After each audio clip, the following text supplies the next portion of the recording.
All right, good afternoon, YouTube. This is my S10 Zr2. I plan on making some videos about it.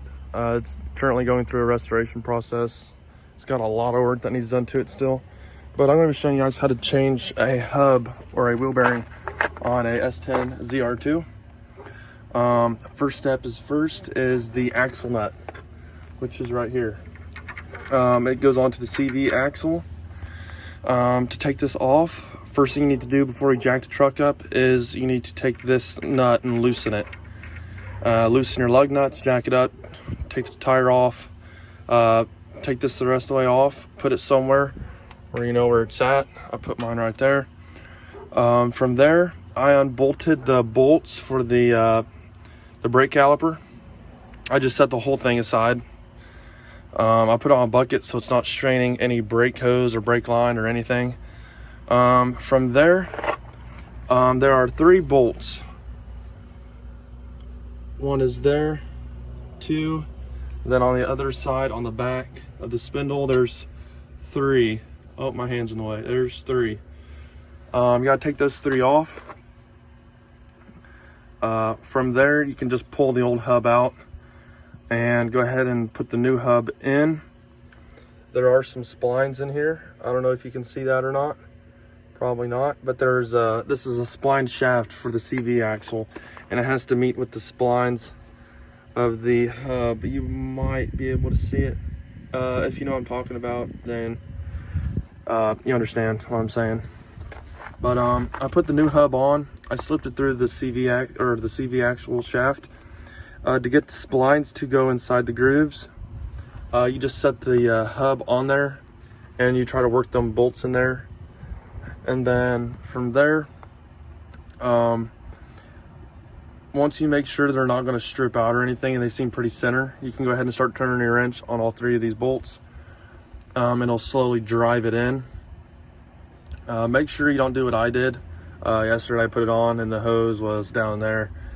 And that's definitely not right. So, yep, you just continue to work them bolts inwards. I put the CV axle nut on there as well to kind of help drive it in a little bit, to loosen the bolts up as I tighten it. The 3 bolts on the back of the spindle. But you just keep working it back and forth, and then you will get it. It also helps too when you turn the truck on, turn the tire. Each way you can get an impact on those bolts there. It is kind of a tight spot to have to try to get those bolts, but yeah, turning that spindle with the steering wheel with the truck on, it definitely helps getting those bolts in. You got to work in one at a time. You don't want to do this one too far and send it in, then that one's too hard to do.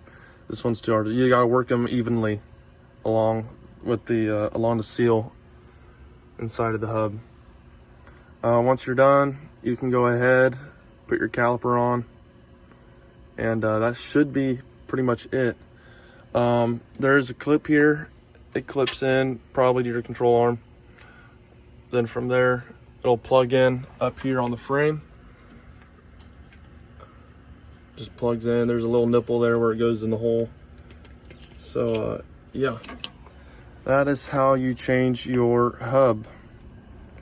I already drove this side in a little bit with the impact. I turned the wheel to the left, and so I turned the wheel to the right, the steering wheel, and I got this brake caliper on the hub just to get out of my way a little bit so I can get this bolt in.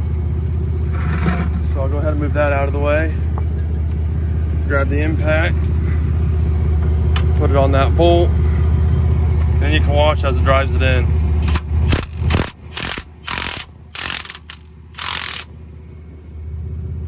That drove it in almost all the way. So go ahead and take that off. Now, kind of drove that in a lot. Set this caliper back on there. Try to do this one hand.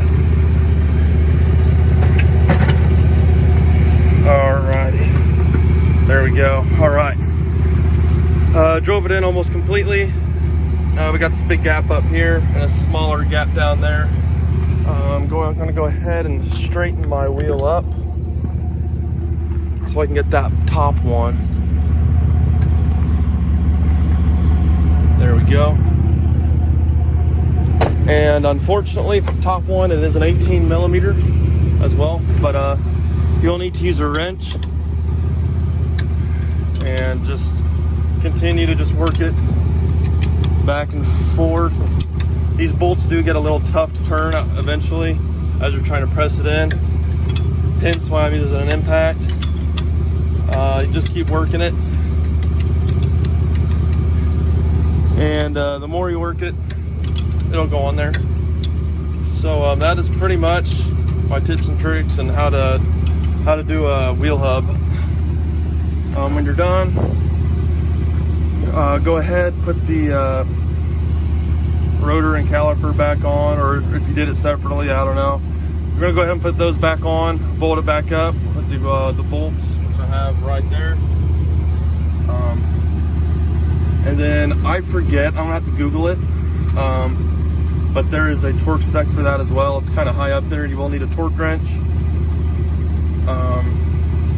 So that's pretty much how to do a wheel hub and bearing on a S10 Zr2 2003.